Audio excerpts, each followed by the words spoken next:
अस्सलाम वालेकुम एवरीवन। आज हमारा पंजाब लैंड रेवेन्यू एक्ट 1967 का सेकंड लेक्चर है। पहले लेक्चर में हमने 1 से लेके 12 तक सेक्शंस को डिस्कस किया था। आज हम 13 से लेके कोशिश करेंगे कि ऑनवर्ड 40-45 तक इसको डिस्कस करें। तो स्टार्ट करते हैं जी सेक्शन नंबर 13 से। इसके अलावा आप जो बच्चे नोट्स लेना चाह रहे हैं, जो टेस्ट सेशन में अपियर होना चाह रहे हैं, वो इस नंबर पे राब्ता कर लें। एक नॉमिनल सी फी आपको पे करनी पड़ेगी और वो आपको जो है वो टेस्ट में भी इनरोल कर लेंगे और आपको नोट्स भी प्रोवाइड कर देंगे। सेक्शन नंबर 13 जो है वो एडमिनिस्ट्रेटिव कंट्रोल के बारे में है। Superintendence and control of revenue, यानी कौन किसका सबऑर्डिनेट होगा, कौन किसको सुपरवाइज करेगा। Board of revenue works under the control of government. सबसे पहले ऊपर गवर्नमेंट है और इसके नीचे है बीओ। ठीक है, बोर्ड ऑफ रेवेन्यू जो है वो काम कर रहा है गवर्नमेंट के अंडर। All revenue officers are subordinate to board of revenue, और जितने भी रेवेन्यू ऑफिसर्स वो सारे के सारे क्या हैं, बोर्ड ऑफ रेवेन्यू के अंडर काम करते हैं। Which has journal superintendence and control over them, जिसका जो है वो इन सब के ऊपर कंट्रोल। अगर डिवीजन की बात की जाए, वो कहता है तो डिवीजन में कौन होता है जी, कमिश्नर। और कमिश्नर के अंदर जो है वो सारी की सारी हायरार्की है। जिसके बाद कलेक्टर है, कलेक्टर मतलब आप डीसी कह सकते हैं। इसके बाद असिस्टेंट कमिश्नर है, मतलब एसी। इसके बाद असिस्टेंट कलेक्टर है, ग्रेड 1 और 2। तो ये इस तरह से हायरार्की चलेगी। इसी को हम आज इस लेक्चर में डिस्कस करेंगे। With in a division commissioner controls all revenue officers under the board of revenues control. ठीक है, और खुद जो है बोर्ड ऑफ रेवेन्यू के अंडर होता है। और with in a district collector controls all the revenue officers, और वो खुद जो है वो बोर्ड ऑफ रेवेन्यू के और कमिश्नर के अंडर होता है। बिल्कुल इसी तरह से ये देखिए ना, कलेक्टर के ऊपर कमिश्नर और बोर्ड ऑफ रेवेन्यू है। ठीक है, तो ये तमाम रेवेन्यू ऑफिसर्स हैं। असल में एक्चुअली ये क्या है, ये सारे रेवेन्यू ऑफिसर्स हैं नीचे जो शो हो रहे हैं। तो ये था जी हमारा सेक्शन नंबर 13, जो कि एडमिनिस्ट्रेटिव कंट्रोल और सुपरिटेंडेंस के बारे में था। सेक्शन 14 है हमारे पास, power to distribute business and withdrawal and transfer case. Distribute business and withdrawal and transfer cases. Power of distribute business का मतलब ये है, बिजनेस से मुराद ये है यहाँ पे असाइनमेंट। बिजनेस से मुराद क्या है, असाइनमेंट। वो कहता है कि बोर्ड ऑफ रेवेन्यू जो है वो क्या कर सकता है, एक असाइनमेंट उठा के एक ऑफिसर से दूसरे को दे सकता है। तो फॉर एग्जांपल एक ऑफिसर था, एक बी था। तो बीओआर जो है वो अगर ये समझता है कि ये काम जो है वो ये नहीं कर सकता, तो इसे लेके इसको दे देगा। ठीक है, और नीचे जो अफसरान है वो भी ये कर सकते हैं।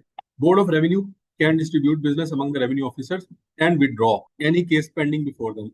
और काम अगर उनके उन दोनों से नहीं हो रहा, उसको विड्रॉ करके बोर्ड ऑफ रेवेन्यू अपने पास भी बुलवा सकता है कि बस ठीक है, आप मेरे पास आ जाए, मैं इसका फैसला कर देता हूँ अगर आपसे फैसला नहीं होता। द कमिश्नर और कलेक्टर में exercise similar powers for revenue officers under their control. अब बोर्ड ऑफ रेवेन्यू की जगह कमिश्नर और कलेक्टर हो अगर, वो भी ये कर सकते हैं कि अपने किसी सबऑर्डिनेट ऑफिसर को कोई काम एक से लेके दूसरे को दे सकते हैं, और दूसरे के पास से भी नहीं हो रहा तीसरे को दे सकते हैं, उससे भी नहीं हो रहा तो वो फिर अपने पास विड्रॉ करके लेके आ सकते हैं, खुद फैसला कर सकते हैं। विड्रॉन केसेस में भी डिसाइडेड बाय द बोर्ड करेगा, कमिश्नर करेगा, या फिर कलेक्टर देमसेल्फ, वो खुद उसका फैसला करेंगे और refer to another revenue officer, या फिर वो ये करेंगे कि किसी और revenue officer, for example C को दे देंगे कि भाई आप फैसला करें। No order can allow revenue officer to act beyond the power और local limits of his jurisdiction. कहता है कोई भी ऐसा एक्ट नहीं है जो कि किसी रेवेन्यू ऑफिसर को एम्पावर करे कि वो अपने जो जुरिस्डिक्शन है उसके बियॉन्ड काम करे। मिसाल के तौर पे मैं ये एक मिसाल देता हूँ कि डीसी मुल्तान है, ठीक है? तो इसकी जो जुरिस्डिक्शन है वो मुल्तान तक है। क्या डीसी मुल्तान जो है वो यहाँ बैठ के खानेवाल के लिए डिसीजंस ले सकता है? नहीं ले सकता। ये इसके पास कौन सी पावर है, जुरिस्डिक्शन है?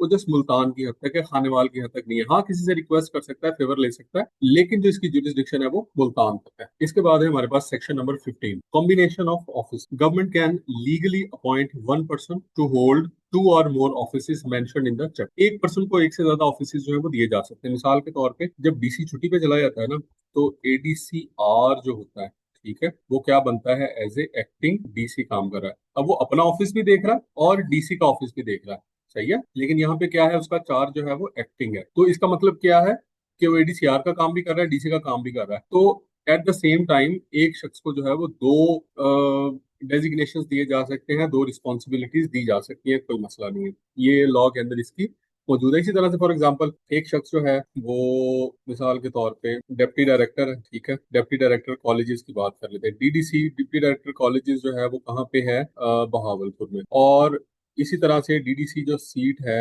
लोधरा में, जो कि बिल्कुल साथ है, ये वैकेंट है। तो क्या किया जा सकता है, इसको इसका एडिशनल चार्ज दिया जा सकता है, एडिशनल। तो ये जस्ट एक एग्जांपल है। यहाँ जो बात की गई है वो सिर्फ रेवेन्यू डिपार्टमेंट की बात की गई है। ये सिर्फ आपको मिसाल देने के लिए था कि इस तरह भी हो सकता है, ठीक है। तो चार्ज दिया जा सकता है किसी दूसरी सीट का। सेक्शन नंबर 16 है जी, conferment of powers of revenue office. Government can grant withdraw. Government grant भी कर सकती है और विदड्रॉ भी कर सकती है इनकी पावर्स को। किसकी पावर को, कमिश्नर की, कलेक्टर की, ठीक है, नोटिफिकेशन के जरिए। कोई पावर इसको दे भी सकती है और कोई पावर इससे वापस भी ले सकती है, विड्रॉ कर सकती है, विद हेल्ड कर सकती है, लिफ्ट कर सकती है। Board of revenue can grant और withdraw powers on assistant collector via notification. Assistant collectors को भी कोई पावर दी जा सकती है या विड्रॉ की जा सकती है। A person given such powers will act within specified limits and cases and will be considered as commissioner. जिसको भी पावर दी गई, कमिश्नर की पावर दी गई तो वो कमिश्नर कंसीडर किया जाएगा। कलेक्टर की पावर है तो कलेक्टर कंसीडर किया जाएगा। असिस्टेंट कलेक्टर की पावर है तो असिस्टेंट कलेक्टर कंसीडर किया जाएगा फॉर दैट पर्पस, ठीक है।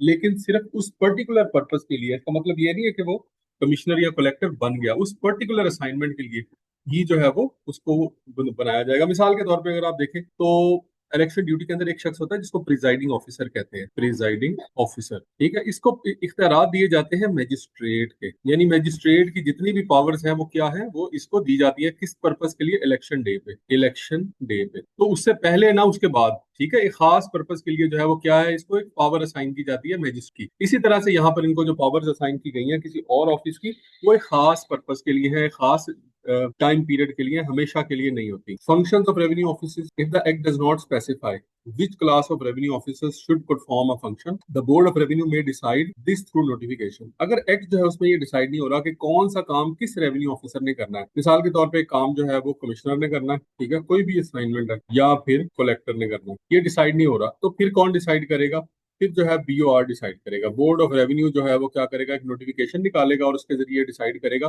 कि ये जो रिस्पॉन्सिबिलिटी है ये कमिश्नर की है या कलेक्टर की है। Retention of power by the revenue officers on transfer, when the revenue officer is transferred to another area. जब एक रेवेन्यू ऑफिसर एक जगह से दूसरी जगह जाता है, in the same higher post, उसी पोस्ट के ऊपर, उसकी पावर जो है वो सेम रहती है। He retain the same power in the new area, these powers continue unless the government or board of revenue directs otherwise. वो पावर उस वक्त तक जो है वो बरकरार रहती है जब तक गवर्नमेंट जो है उसके अलावा कोई नोटिफिकेशन निकाल के उन पावर्स को कम ना करे, अदरवाइज वो जो पावर्स है उसकी दे shell remain same. Chapter number 4 है जी। नहीं जी, इसके बाद हमारे पास सेक्शन 19 आ जाता है, subordination of revenue officers. Revenue officers must perform his duties according to the direction of the officer to whom he is subordinate. Revenue officer जो है उस बंदे की डायरेक्शंस पे काम करेंगे जिसके वो सबऑर्डिनेट है। This applies to place, time and manner of performing functions unless law specially provide। place, time, manner, performing functions वगैरह ये सारी चीजों के ऊपर जो है वो अप्लाई होता है until unless जो है वो के वो जहां पर भी हो, ठीक है, जिस टाइम भी हो, जिस मैनर में भी हो, वो अब सबऑर्डिनेट हैं तो इसका मतलब है सबऑर्डिनेट है। ऐसा नहीं है कि वो ऑफिस टाइमिंग के अंदर सबऑर्डिनेट है या उसके बाद सबऑर्डिनेट नहीं है, ऐसी सिचुएशन नहीं है। तो जो गवर्नमेंट का एम्प्लॉय होता है वो 24 घंटे का, और मोस्टली जो काम होते हैं वो बाद में ही आपको पेश आते हैं, आफ्टर 5 o'clock। सेक्शन 20 है जी, power to make rules as to procedure. The board of revenue with government approval can make rules. Government के अप्रूवल से वो रूल बना सकता है कंसिस्टेंट विद द एक्ट, लेकिन एक्ट से जो है वो कंसिस्टेंट होने चाहिए, एक्ट के खिलाफ नहीं होने चाहिए।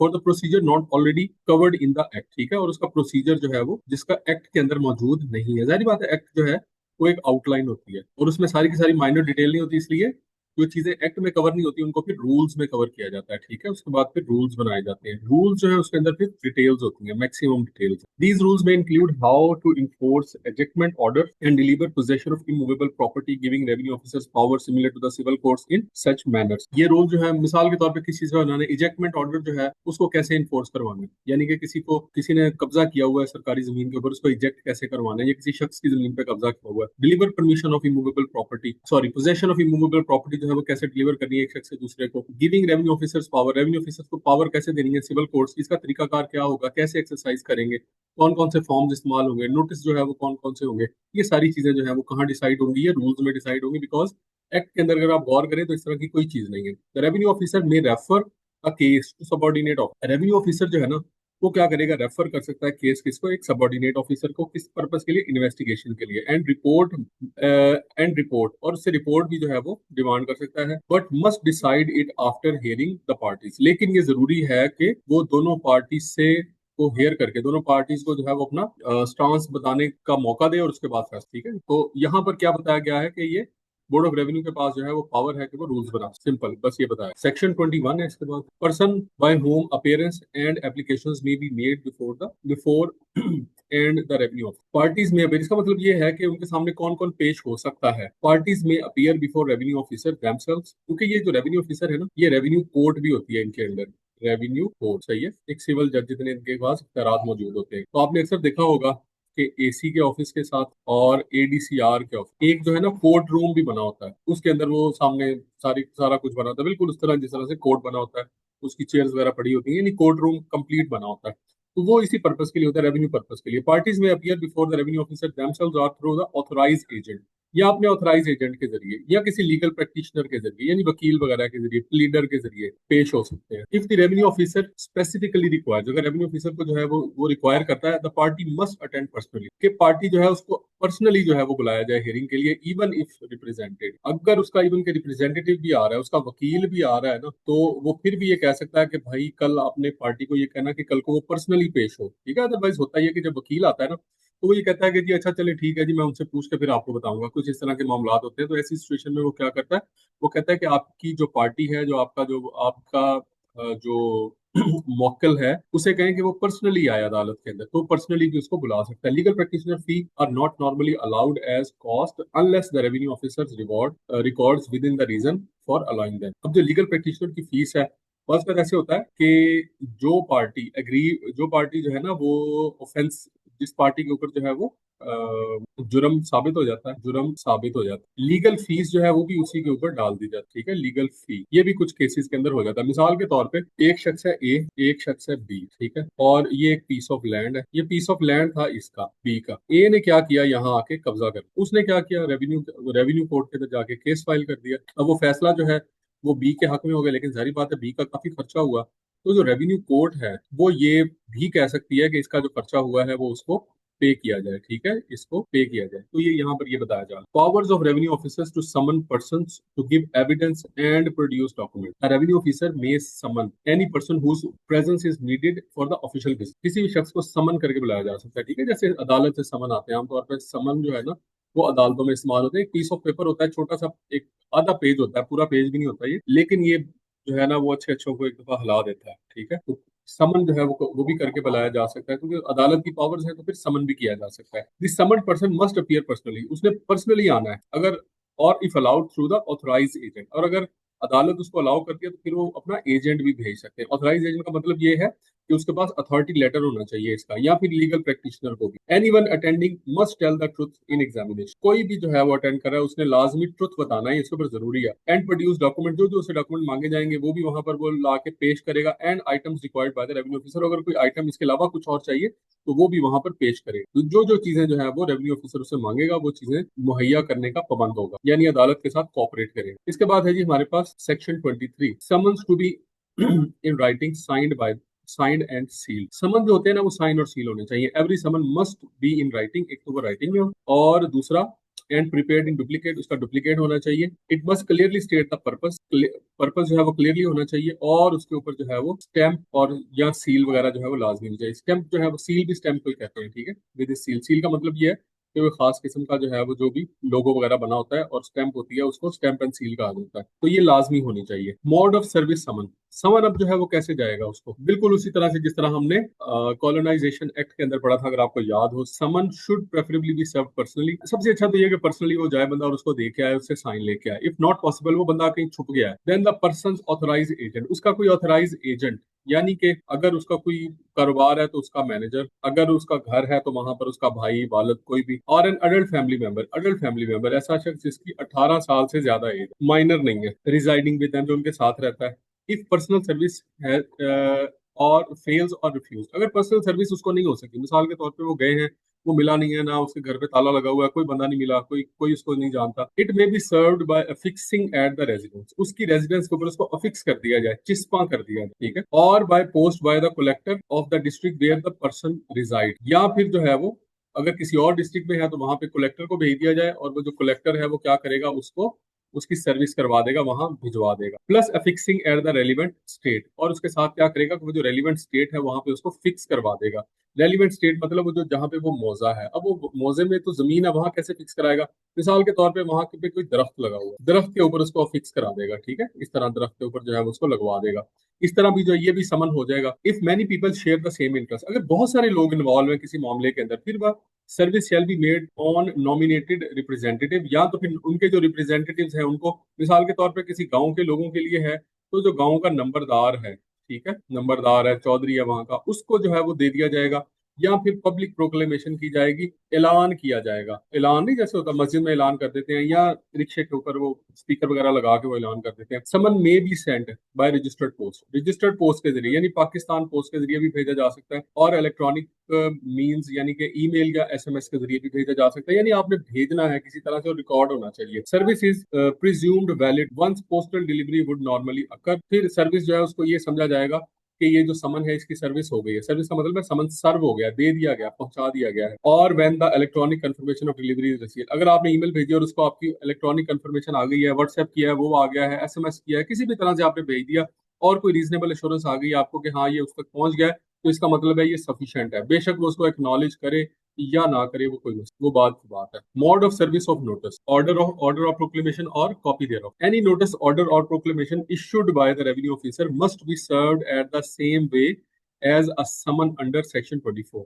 कोई भी नोटिस है, कोई ऑर्डर है, कोई प्रोक्लेमेशन है जो कि रेवेन्यू ऑफिसर जो है वो सर्व कर रहा है, in the same way as summon, बिल्कुल उसी तरह से सर्व किए जाएंगे जिस तरह से समन को सर्व किया जाता है। ठीक है, अंडर सेक्शन 24 पिछले सेक्शन में। यानी कि अगर कोई नोटिस देना है, कोई ऑर्डर है, कोई प्रोक्लेमेशन है, ऐलान वगैरह है, उसको भी समन की तरह ही ट्रीट किया जाएगा। Such documents are not involve merely sorry such documents are not invalid, इनमें से कोई भी डॉक्यूमेंट जो है उसको इनवैलिड कंसीडर नहीं किया जाएगा merely due to an error in the name or designation unless the error caused substantial injustice। ठीक है, तो अगर मिसाल के तौर पे किसी शख्स का नाम जो है वो था असदुल्लाह, ठीक है, और वहां आपने लिख दिया उस पे मोहम्मद असद, आपके पास यही वाला डाटा था, ठीक है, या नाम था जी अली वल्द अहमद, ठीक है, आपने गलती से लिख दिया अली वल्द मोहम्मद, ठीक है। तो इस तरह की छोटी छोटी अगर टाइपो मिस्टेक्स आपसे हो जाती है तो उनकी बेस पे आप इसको जो है वो ये नहीं समझेंगे कि ये डॉक्यूमेंट्स इनवैलिड हैं, उनकी जो वैलिडिटी है वो बरकरार रहेगी। मोड ऑफ मेकिंग प्रोक्लेमेशन, अच्छा प्रोक्लेमेशन करने का तरीका क्या है, प्रोक्लेमेशन का तरीका क्या है। When a proclamation is issued by the revenue officer, जब रेवेन्यू ऑफिसर कोई प्रोक्लेमेशन इशू करता है, it shall in addition to any other mode of publication which may be prescribed by under this act, तो इसके अलावा in addition to any other mode, इसके अलावा भी कोई मोड इस्तेमाल कर सकता है। यानी कि मिसाल के तौर पे न्यूज़पेपर वाला तरीका भी इस्तेमाल किया जा सकता है, या इसके अलावा फॉर एग्जांपल पब्लिकेशन ऑफिस में भी प्रिस्क्राइब्ड बाय और अंडर दिस एक्ट, ठीक है, उसकी पब्लिकेशन की जा सकती है, न्यूज में उसको दिया जा सकता है। और b by the beat of drum, drum बजा के, जैसे गांव में होता था ड्रम बजाते थे, लोग इकट्ठे होते थे और उसके बाद जो भी ऐलान करना था और वो किया जाता था। और अदर कस्टमरी मेथड, या कोई और जो है वो वहां पर कन्वेंशनल वे है, कोई ट्रेडिशनल तरीका है, उसके जरिए भी वो भेज सकते हैं। And by fixing a copy thereof, और फिर उसी इलाके के अंदर उस एक कॉन्स्पिशियस प्लेस पे, एक नुमाया जगह के ऊपर, एक नुमाया जगह पे क्या किया जाएगा, उसकी कॉपी लगा दी जाएगी। इस चीज की, वो जो समन है, वो नोटिस है, वो जो कुछ भी है, मतलब ये है कि वो लोगों तक किसी ना किसी तक पहुंच जाए। Inquiries under the act to be deemed judicial process, कहते हैं कि every inquiry under this act is treated as judicial process, कोई भी इंक्वायरी अगर की जाएगी तो उसको जुडिशियल प्रोसीडिंग कंसीडर किया जाएगा। And the revenue officer conducting is a deemed a court for that purpose, और जो भी रेवेन्यू ऑफिसर उसको कंडक्ट कर रहा है वो ये समझा जाएगा कि ये कोर्ट इंक्वायरी खुद कर रही है। All hearing and decisions must be held in public, जो भी फैसले हैं वो पब्लिक में यानी कि ओपनली लिए जाएंगे with proper notice given to the parties, notice करके दोनों पार्टीज को बुलाया जाएगा और उनको सुना जाएगा, ठीक है। और their authorise agents to attend, और उनके ऑथराइज एजेंट या उनके वकील जो है वो आके अटेंड करेंगे और उसकी बेस पे फैसला किया जाएगा। लैंग्वेजेस ऑफ रेवेन्यू ऑफिस क्या है, the government may by notification declare that what shall for the purpose of this act be deemed to be the language in the ordinary use in specified part of the province. Government जो है वो by notification ये declare करेगी, ठीक है, for the purpose of this act, के इस act को जो है वो फुलफिल करने के लिए be deem to be the language ordinary use in the specified part of the province, कि लैंग्वेज क्या होगी, ठीक है, यानी कि ऑफिस की जुबान क्या होगी। इस ये जो रिकॉर्ड ऑफ राइट्स है ये किस जुबान में बनाया जाएगा, बाकी जो डॉक्यूमेंट्स है रेवेन्यू के वो किस जुबान में बनाए जाएंगे, तो ये सारा का सारा जो है वो गवर्नमेंट डिसाइड करेगी और बताएगी, क्लियरली मेंशन होगा। ऐसा नहीं है कि हर जगह पे जो है कहीं उर्दू में लिखा जा रहा है, कहीं इंग्लिश में लिखा जा रहा है, कहीं किसी रीजनल लैंग्वेज में लिखा जा रहा है। तो arrest of defaulter to be made upon warrant, ठीक है, अगर किसी डिफॉल्टर को अरेस्ट करना है, कोई शख्स है लैंड रेवेन्यू जो है उसके ऊपर ड्यू है और वो पे करने से आ रही है, वो कहता है मैंने नहीं पे करना, आप जो करना है कर ले, wherever it is provided by this act that the defaulter may be arrest, तो जहां जहां भी एक्ट में कहा गया कि डिफॉल्टर को अरेस्ट करना है, such arrest shall be paid upon warrant, तो आप वारंट पे करेंगे, बगैर वारंट के नहीं करेंगे। और वारंट कौन इशू करेगा, रेवेन्यू ऑफिसर करेगा, competent to direct such person arrest, वो वाला रेवेन्यू ऑफिसर जो के वारंट जारी करने का मजाज है, ठीक है, जिसके जिसके पास अथॉरिटी मौजूद है। उसके बाद सेक्शन 30 है, power of revenue officer to enter upon any land और premises for the purpose of measurement. कहते हैं कि रेवेन्यू ऑफिसर जो है वो किसी भी शख्स की लैंड के अंदर जा सकता है, ठीक है, मेजरमेंट करने के लिए। Revenue officer may enter land और premises when needed for the measurement, demarcation, boundary inspection, soil और अदर लैंड रेवेन्यू पर्पसेस। ठीक है जी, रेवेन्यू ऑफिसर जो है वो किसी भी पर्पस के लिए क्या कर सकता है, मेजरमेंट वगैरह के लिए, डिमार्केशन के लिए, बाउंड्री इंस्पेक्शन के लिए, सॉइल क्लासिफिकेशन वगैरह के लिए जा सकता है। ह्यूमन डिवेलिंग कहते हैं रिहाइश को, can not be entered without occupier's consent. Occupier जो है उसकी कंसेंट के बगैर उसके घर में ऐसे नहीं जा सकते, और at least 7 days prior return notice, 7 दिन का जो है वो प्रायर नोटिस आपको देना पड़ेगा, फिर आप जा सकते हैं, अदरवाइज आप उसके घर में एंटर नहीं हो सकते। वाइल एंट्रिंग प्रीमिसेस, ऑफिसर जो है वो इस चीज का ख्याल रखेंगे कि वो उनके सोशल, रिलीजियस और सेंसिटिव जो सेंटिमेंट्स हैं उनका ख्याल करेंगे, ठीक है। सेंसिटिविटीज जो है, सोशल सेंटिमेंट्स हैं, रिलीजियस सेंटिमेंट्स, उनका ख्याल करेंगे, चादर और चारदीवारी का ख्याल करेंगे, ठीक है। और उनकी जो सेल्फ रिस्पेक्ट है उसको पामाल नहीं करेंगे। तो ये सारी चीजों का ख्याल रखना बहुत जरूरी है। इसके बाद है जी place of sitting. Revenue officer except assistant collector of the first grade, यानी कि ये वाला assistant collector 1 may exercise their powers anywhere within their jurisdiction. कहते हैं रेवेन्यू ऑफिसर सिवाय असिस्टेंट कलेक्टर फर्स्ट ग्रेड के वो एक्सरसाइज जो है वो अपने जहां चाहे वो अपनी जुरिसडिक्शन के अंदर परफॉर्म कर सकते हैं। And assistant collector first grade may exercise power wherever within any district where he posted.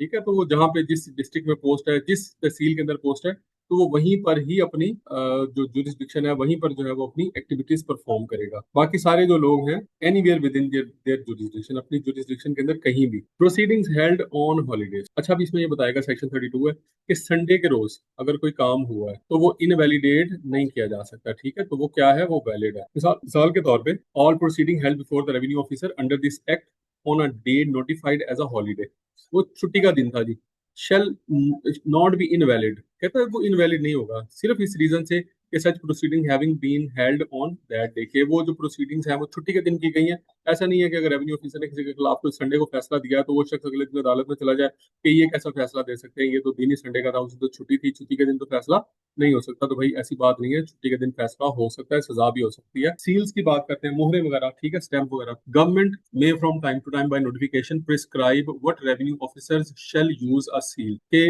वो एक सील यूज करेंगे, ठीक है जी। गवर्नमेंट जो है वो टाइम टू टाइम नोटिफिकेशन के जरिए क्या करेगी, प्रिस्क्राइब करेगी, ठीक है, तजवीज करेगी कि रेवेन्यू ऑफिसर किस तरह की सील जो है वो यूज करेंगे। And what size and description of the seal, seal जो है वो एक ही तरह की होगी, ठीक है, उसका जो है वो डिजाइन क्या होगा, ठीक है, उसके ऊपर जो है वो क्या लिखा होगा, जो भी लिखा होगा उसके अंदर, तो वो सारे का सारा वो एक जैसा ही होगा, और सबको डायरेक्शन दी जाएंगी कि इस तरह की आप स्टैम्प बनवा लें। And shall be use by each officer, और हर तरह के ऑफिसर जो है वो उसी को इस्तेमाल करेंगे। कॉस्ट की बात करते हैं, revenue officer can decide who will pay the cost of the proceeding under this act, ठीक है। ए जो है वो पे करेगा या बी पे करेगा, ठीक है। मिसाल के तौर पे कोई मामला था, जैसे मैंने आपको पहले मिसाल दी थी जमीन का, वो एक्चुअली बी की जमीन थी, ए ने जो है वो उधर कब्जा किया हुआ था, तो जब बी को वो वापस मिली तो फिर जारी बात है इसने बड़ी सारी कॉस्ट भी जो है वहां इनकर की थी। तो बाज़ का कोड ये भी कह देती है कि ये कॉस्ट जो है ये भी इसको डालें, बिकॉज उसकी वजह से ये इस बेचारे को कॉस्ट बेयर करना पड़ी है, परेशानी अलग हुई है। If he decide that the losing party should not bear the cost, अगर वो ये डिसाइड करता है कि जो लूजिंग पार्टी है वो कॉस्ट बेयर नहीं करेगी,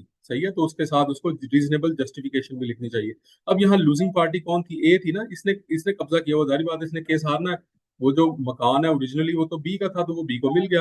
अब लूजिंग पार्टी कौन है, ए है। कल्प्रिट भी कौन था, कल्प्रिट वो भी ये है। जारी बात है लूजिंग पार्टी वही होती है ना जो कल्प्रिट होता है। तो लूजिंग पार्टी जो है, अगर वो कहता है कि लूजिंग पार्टी ये पे नहीं करेगी तो फिर साथ में रीजन भी देगा। अदरवाइज जो जो भी कॉस्ट है वो किसको बेयर करनी पड़ेगी, वो लूजिंग पार्टी को बेयर करनी पड़ेगी, जो जिसने केस हारा है, जिसने कब्जा किया था। इसके बाद आ जाता है जी section 35, penalty. If a person is summoned or ordered by the revenue officer to appear at the certain time and place within the state where he lives or hold or cultivates land and he fails to do so, he can be fined। वो कहता है कि अगर एक person जो है उसको समन किया जाता है या ऑर्डर किया जाता है रेवेन्यू ऑफिसर की तरफ से, appear eight a certain time, कि वो किसी सर्टन टाइम पे जो है वो अगर बुलाया जाता है कि जी आपने सुबह 9 बजे हाजिर होना है, तो उस 9 बजे जो है वो लाजमी हाजिर होगा। And within the state where he lives and hold cultivates a land, he fails to do so, लेकिन वो अगर वो नहीं पहुंचता वहां पे, ठीक है, अगर वो नहीं पहुंचता, पहली बात तो ये है कि उसको वहां पहुंचना चाहिए, अगर वो नहीं पहुंचता तो ही कैन बी फाइंड, तो उसको क्या होगा, जुर्माना होगा। तो revenue officer may impose fine up to 500 rupees. ये आपका एमसीक्यू का एक पॉइंट है, ये आपका एमसीक्यू का एक नंबर का यहाँ से आएगा। तो 500 रुपए तक उसको जुर्माना कर सकता है, अप टू है। पहले ये बहुत ही थोड़े लिखे हुए थे, 10-15 रुपए थे, लेकिन अब ये जाके 500 तक पहुंचा है। है, ये बाद में इसमें अमेंडमेंट हुई है। चैप्टर नंबर 5 है जी, this is about village officer. Section 36 rules regulating appointments etcetera of village officer. The board of revenue may with the previous approval of the government, board of revenue क्या करेगा, government से prior approval लेके make rules to regulate appointment, rules बनाएगा कि appointment कैसे होंगी, duties क्या क्या होंगी, किसकी अमोल्यूमेंट्स क्या होंगे, यानी उनके पर्क्स एंड बेनिफिट्स क्या होंगे, पनिशमेंट कैसे दी जाएगी अगर कोई शख्स मिसकंडक्ट करता है, सस्पेंड कैसे किया जाएगा, रिमूवल ऑफ सर्विस कैसे होगा of village officers, village officers को जो है वो किस तरह से फारिग किया जाएगा या उनको पनिश किया जाएगा या उनको कंडक्ट किया जाएगा, चलाया जाएगा। उसके बाद देखें जी, village officer cess, village officer का महसूल। विलेज ऑफिसर जो है ना, बाज़ बात उनको एक फीस भी दे दी जाती है, चार्ज कर दिया जाता है कि वो जितना भी लैंड रेवेन्यू इकट्ठा करेंगे उसकी एक सर्टन परसेंटेज, ठीक है, मिसाल के तौर पे 5% जो है वो उसको दिया जाएगा। The government may impose a village officer cess a tax on the state in the province up to 5% of the land revenue to pay to the village officers except those who are government servants। लेकिन government servant को ये नहीं दिया जाएगा, ठीक है, चाहे वो विलेज ऑफिसर अगर गवर्नमेंट सर्वेंट है फिर नहीं मिलेगा, अगर गवर्नमेंट सर्वेंट नहीं है तो जो लैंड रेवेन्यू इकट्ठा कर रहा है उसका 5% उसको मिलेगा। The board of revenue with government approval can make rules for how this cess will be collected, managed and distributed, कि वो किस तरह से ये सेस इकट्ठा होगा, कलेक्ट होगा, मैनेज होगा, डिस्ट्रीब्यूट होगा। सारी बात है, ये जो सेस है ये गवर्नमेंट ने अपनी जेब से तो पे नहीं करना, तो वो जो उन्होंने किसान से वसूल करना है, लैंड लॉर्ड से या लैंड ओनर से वसूल करना है, उसी में से इसको पे करेंगे। रिस्ट्रिक्शन और अटैचमेंट और असाइनमेंट ऑफ रिम्यूनरेशन, रिम्यूनरेशन कहते हैं मुआवजे, सैलरी वगैरह जो भी उसको मिलती है, ऑफ विलेज ऑफिसर, ठीक है, विलेज ऑफिसर आपने लंबरदार का पढ़ा था, विलेज ऑफिसर कौन है, lambardar. The salary remuneration of a village officer paid from the village office cess, village office cess से उसको पे किया जाएगा। कैन नॉट बी सीज, उसको सीज नहीं किया जा सकता, ठीक है, उसको जब्त नहीं किया जा सकता, बंद नहीं किया जा सकता। तो सेटिस्फाई अ कोर्ट डिक्री और ऑर्डर, मिसाल के तौर पे उसके खिलाफ जो है ना वो कोई फैसला आ गया, वो मिसाल के तौर पे वो दिवालिया हो, ठीक है, तो ये नहीं कहा जा सकता कि इसकी जो तनख्वाह है उसको जब्त कर लिया गया है, जितने पैसे रहते हैं उतने अरसे तक जो है ये काम करेगा और सैलरी दूसरे बंदे को जाती रहेगी, ऐसा हरगिज नहीं हो सकता। यानी उसकी सैलरी को क्या किया जा सकता है, अटैच नहीं किया जा सकता, जब्त नहीं किया जा सकता। Any attempt to assign, transfer और put a charge on his remuneration is invalid, अगर ऐसी कोई भी कोशिश की जाती है तो वो इनवैलिड है unless specifically allowed by the rules made by the board of revenue. हाँ, बोर्ड ऑफ रेवेन्यू फ्यूचर में इसके लिए कोई रूल बना देता है और उसको सही करार दे देता है तो एक अलग बात है, लेकिन सो फार चूंकि इस तरह के कोई भी रूल मौजूद नहीं है तो इसलिए ये गलत है, इनवैलिड है। अब बात करेंगे सेक्शन 39, ये है जी चैप्टर नंबर 6, रिकॉर्ड्स का ये चैप्टर है, record of rights and periodic records. Record of right और पीरियोडिक रिकॉर्ड कहता है। रिकॉर्ड ऑफ राइट सबसे पहले देख लेते हैं जी। रिकॉर्ड ऑफ राइट है रजिस्टर हकदारान जमीन, ठीक है, हकदारान जमीन का ये रजिस्टर है। पीरियोडिकल रिकॉर्ड्स क्या है, इसके अंदर जो है पीरियोडिकली जो अपडेट्स होती हैं, सही है, वो क्या होती है, वो पीरियोडिकल रिकॉर्ड होता है। फिर कुछ अरसे के बाद फिर उन अपडेट्स को जो है वो रजिस्टर के ऊपर अपडेट कर दिया जाता है। हर दफा जो है वो रजिस्टर को अपडेट नहीं किया जाता, बल्कि जो पीरियोडिकल रिकॉर्ड है उसको अपडेट करते रहते हैं और देन फिर कुछ अरसे के बाद क्या उसको मेन रजिस्टर के ऊपर उतार लेते हैं। 39 देखें, record of rights and documents included therein. Record of rights में कौन कौन सी चीजें होती हैं जी, देखें जी, list of land owners, tenants है और अदर इंटाइटल्ड रेंट प्रॉफिट वगैरह, ठीक है, लैंड ऑक्यूपेशन किसने किया है, वो मैंने आपको पहले भी बताया था कि सारी डिटेल होती है जमीन की, कि किसके पास है, कौन, किराया कितना है, रेंट कितना है, ठीक है, detail of rights, interest, condition, liabilities, उस लैंड से रिलेटेड, रेंट कितना है, लैंड रेवेन्यू कितना है, सेस कितने उसने पे करने हैं, पेमेंट कोई उसके ऊपर ड्यू है तो statement of local custom about the rights and liabilities. Local जो है बाज बात ऐसा होता है कोई लोकल सेस होता है, सही है, तो वो कौन सा है, map of the state, state का जो है वो मैप होता है, मौजे का जो है वो नक्शा होता है। Any order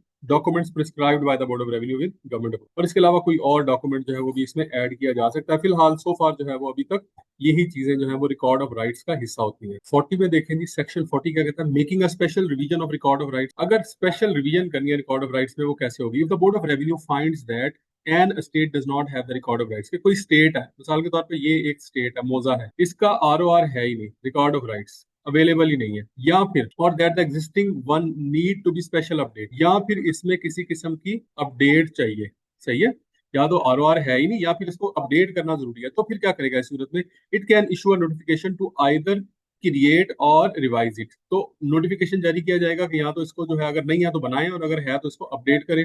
this order can apply to one state, multiple states or even whole local area.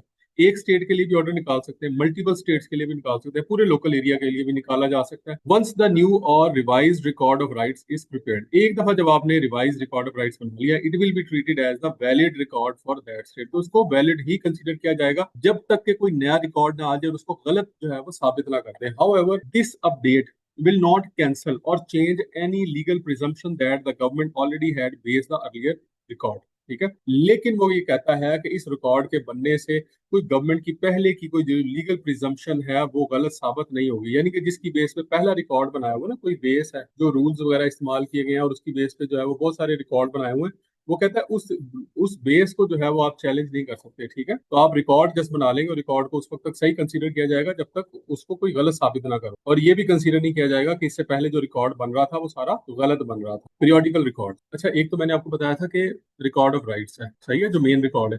फिर एक एक पीरियोडिकल रिकॉर्ड है जो पीरियोडिकली अपडेट हो रहा होता है, सही है। जैसे जैसे जो है वो लोग जमीनें खरीद रहे होते हैं, बेच रहे होते हैं, उसके साथ साथ उसमें एंट्रीज होती रहती है, इसको पीरियोडिकल रिकॉर्ड कहा जाता है, सही है।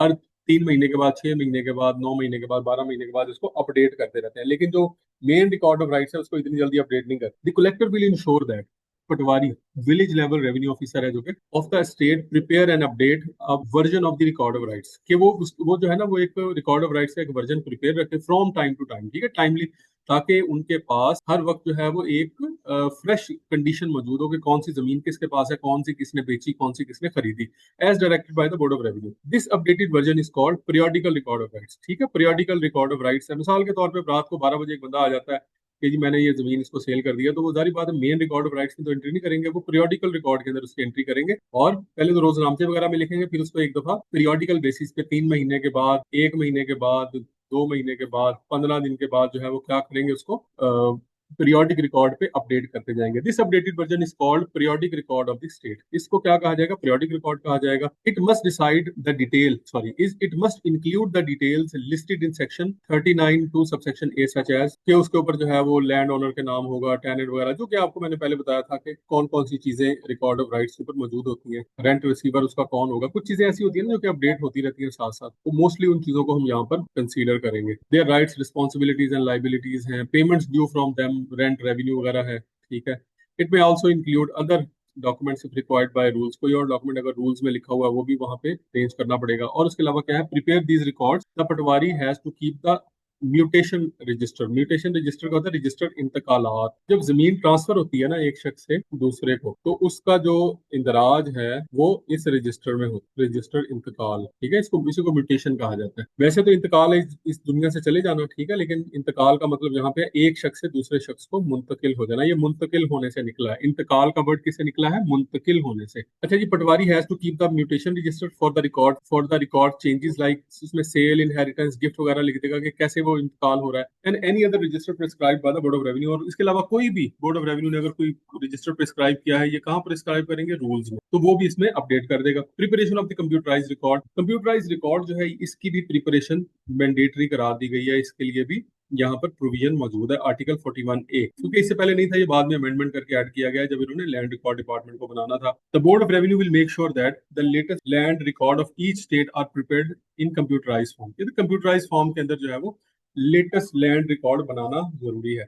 If the periodical record exist, अगर पीरियोडिकल रिकॉर्ड एग्जिस्ट कर रहा है, इसको क्या करेंगे, कंप्यूटराइज कर देंगे। If not, the record of rights will be computerise. अगर तो पीरियोडिकल है, क्योंकि ये करंट होता है, करंट, तो इसको फिर क्या करेंगे, अपडेट कर देंगे। अदरवाइज जो है वो रिकॉर्ड ऑफ राइट्स को अपडेट कर देंगे। The board of revenue will issue a notification to announce the starting date from which the computerise record for an state और group of state will be officially used. फिर वो एक date decide कर देंगे, for example वो कहेंगे 1 जनवरी 2026, कहते हैं इस डेट के बाद जितना भी रिकॉर्ड होगा वो सारा कंप्यूटराइज होगा, यानी कोई भी डेट को डिसाइड करके कट ऑफ डेट वो लगा सकते हैं। From the specified date onwards the board of revenue will also stop the preparation of the manual record. उससे पहले, उसके बाद क्या होगा, मैनुअल रिकॉर्ड एक तो बनना बंद हो जाएगा। अभी दोनों चल रहे हैं, क्योंकि अभी सारे के सारे रिकॉर्ड कंप्यूटराइज नहीं हुआ, इसलिए दोनों चल रहे हैं under section 41, meaning that only computerise record will be valid. और उसके बाद फिर अगर इस तरह का कोई ऑर्डर आ जाएगा तो उसके बाद फिर कंप्यूटराइज रिकॉर्ड ही वैलिड होगा, किसी भी किस्म का दूसरा रिकॉर्ड, ये जो मैनुअल रिकॉर्ड है, ये वैलिडेट नहीं होगा। कंप्यूटराइज पीरियोडिकल रिकॉर्ड की बात करते हैं जी। Collector must make sure that from time to time, as directly by the Board of Revenue, a computerized version of the record of rights is prepared. Collector जो है वो ensure करेगा कि record of rights बन रहा है, ठीक है,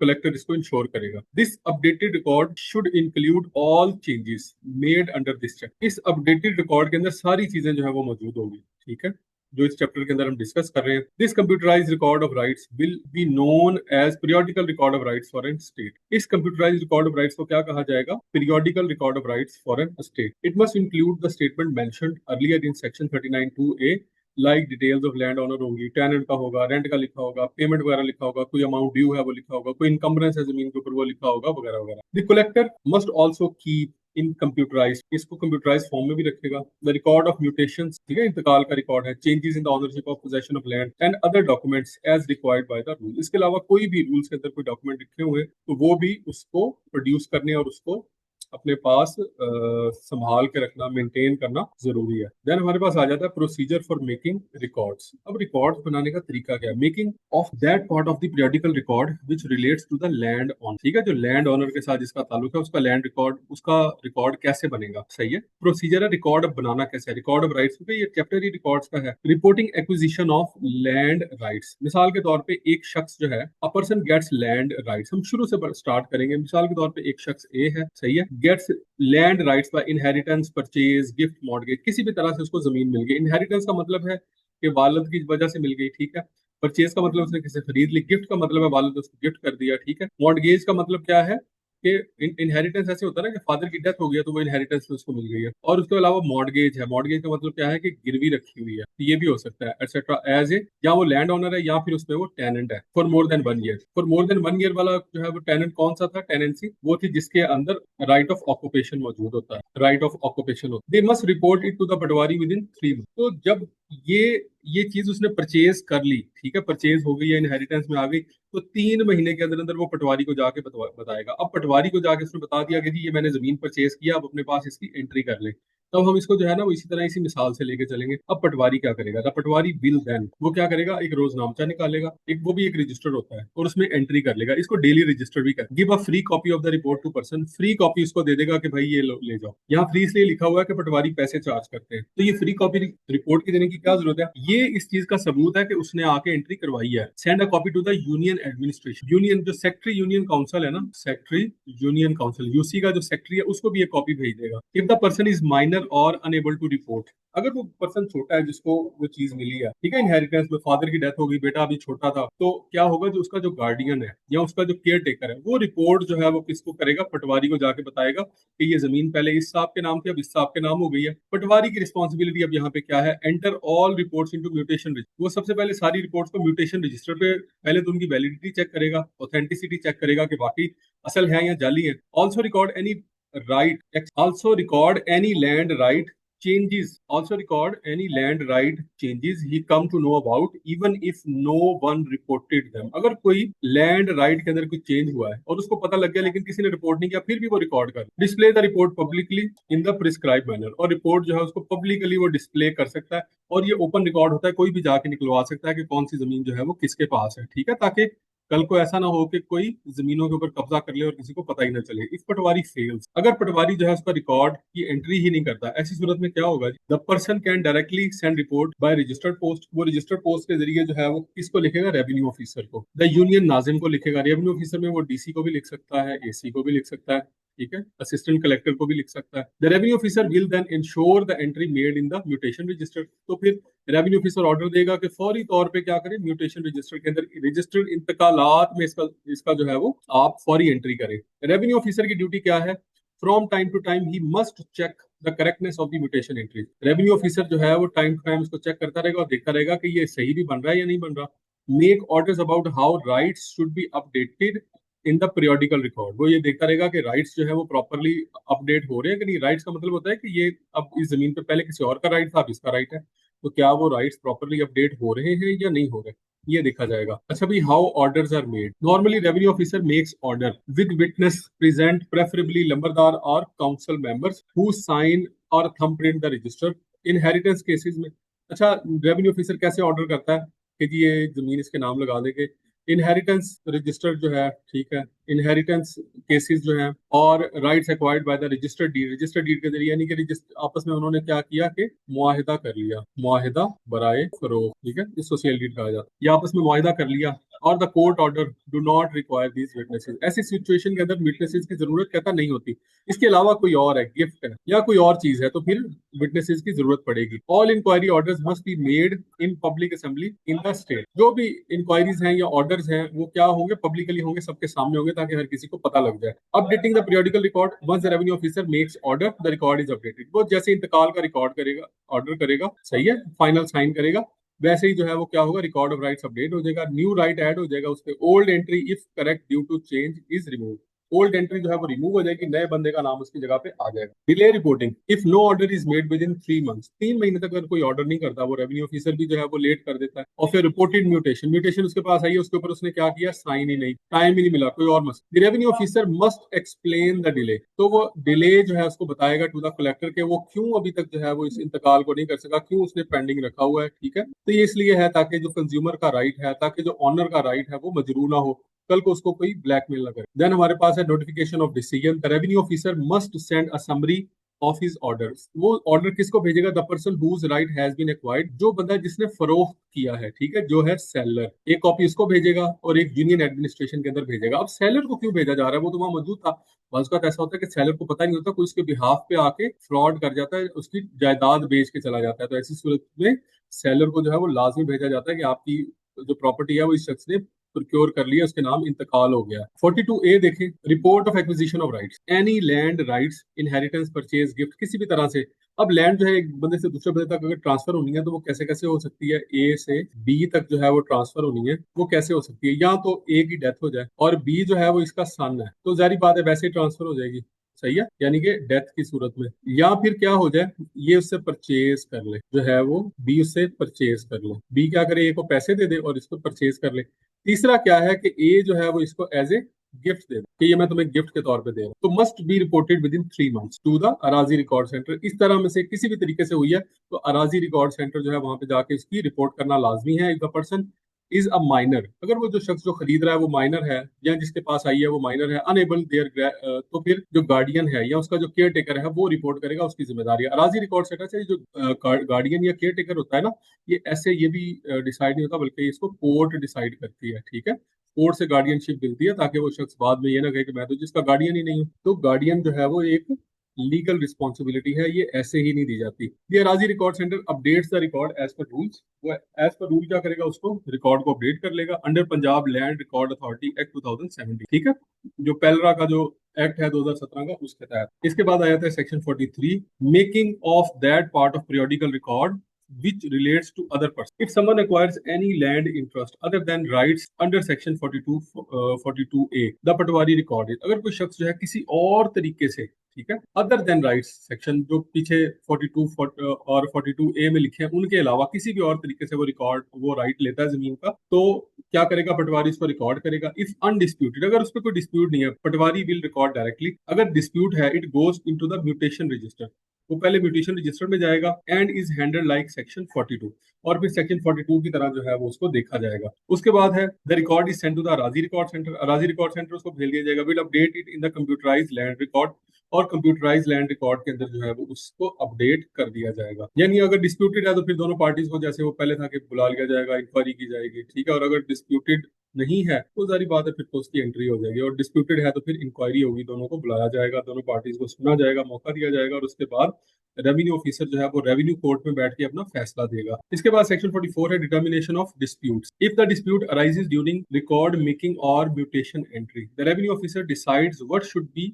entered in the end record the reason. अगर कोई डिस्प्यूट अराइज होता है ड्यूरिंग रिकॉर्ड मेकिंग में या म्यूटेशन की एंट्री में, रेवेन्यू ऑफिसर जो है वो डिसाइड्स, वो ये डिसाइड करेगा what should be entered and source and record reasons, कि इसमें क्या एंटर होना चाहिए और इसकी रीजन क्या है। If unsure who is in the possession, ठीक है, अगर वो अनश्योर है कि ये किसकी पोजेशन किसकी है, किसकी एक्चुअल मलकियत किसकी है, तो असिस्टेंट कलेक्टर ग्रेड 1 और हायर जो है असिस्टेंट, ये देखें जी AC1 है, ठीक है, उसके बाद असिस्टेंट कमिश्नर है, उसके बाद DC है, उसके बाद कमिश्नर है, तो ऊपर वाले जितने भी हैं, इवन के बोर्ड ऑफ रेवेन्यू भी, ये सारे के सारे ये इंक्वायरी होल्ड करेंगे, decide who is best entitle, कौन ऑनर है इसका, एंड ऑर्डर पोजेशन, और पोजेशन ऑर्डर कर देंगे कि इस बंदे को कब्जा दे दें। रिकॉर्ड एंट्री, और एंट्री को रिकॉर्ड कर लिया जाएगा रजिस्टर में। इससे लोअर ऑफिसर है, मिसाल के तौर पे इससे नीचे अगर AC असिस्टेंट कलेक्टर ग्रेड 2 है तो फिर क्या होगा, he may refer case to the assistant collector 1, ये केस रेफर करेगा इसके, सर ये मामला है, आप इसको जरा देखें। फिर ये उसी तरह से करेगा कि उसके ऊपर वो इंक्वायरी करेगा, इंक्वायरी होल्ड करेगा, सारी पार्टीज को बुला लेगा, उनको सुनेगा, फिर फैसला देगा। Such order or compels sorry such orders are temporary and subject to the latter decisions of the competent court. ये जो डिस्प्यूट वाले मामला होते हैं ना, इसमें जो ऑर्डर्स किए जाते हैं वो टेम्परेरी होते हैं, ठीक है। तो उसके बाद जो फाइनल डिसीजन होता है फिर वो कॉम्पिटेंट कोर्ट की तरफ से ही होता है, क्योंकि मामले फिर कोर्ट में चले जाते हैं, वहां फैसला होता है, और देन फिर आके यहाँ पर उसका रिकॉर्ड की बकायदा जो है वो अपडेशन होती है। इसके बाद आ जाता है जी section 45। This is the last section of today. Entries in the record of rights और periodical record can not be changed freely. ऐसा नहीं है कि जब आपका दिल करे रिकॉर्ड ऑफ राइट्स को या पीरियोडिकल रिकॉर्ड को जब मर्जी तब्दील कर ले। They can only be varied if, उनको चेंज कब किया जाता है, फैक्ट्स आर प्रूव्ड और एडमिटेड टू बी अकर्ड, कि कोई फैक्ट जो है वो हो गया। मिसाल के तौर पे कोई प्रॉपर्टी है वो ए से बी को ट्रांसफर कर दिया, फिर तो आप एंट्री करेंगे all parties agree to a court order decree support the change, या फिर कोर्ट ने जो है वो ऑर्डर दे दिया कि ये जमीन असल में जो है वो बी की बनती है, ए जो है वो इसने कब्जा किया हुआ है, तो ये ए से लेके बी को दे दी जाए। ऐसी सूरत में भी क्या रिकॉर्ड ऑफ राइट को अपडेट कर लिया जाएगा। New maps are required and prepared, नए मैप्स जो है वो रिक्वायर किए हैं, बीओआर की तरफ से रिक्वायर्ड किए गए हैं और बना लिए गए हैं। मोजे का जो है वो मैप होता है ना जो पूरा, वो और प्रिपेयर किएंगे, जारी बात है। उसके बाद फिर आप क्या करेंगे, रिकॉर्ड ऑफ राइट्स ROR जो है उसको अपडेट करेंगे। तो ये जो है वो कदरे आसान है। आई होप कि अगर आपने पहला लेक्चर अच्छे तरीके से लिया है तो ये वाला लेक्चर जो है ये आपके लिए आसान होगा। अगर इसमें आपको कोई क्वेश्चन हो तो कमेंट सेक्शन में जरूर बता दीजिएगा। I try my best to answer it, और अपना फीडबैक भी हमें जरूर बताइएगा। Wish you all the best. अल्लाह हाफिज।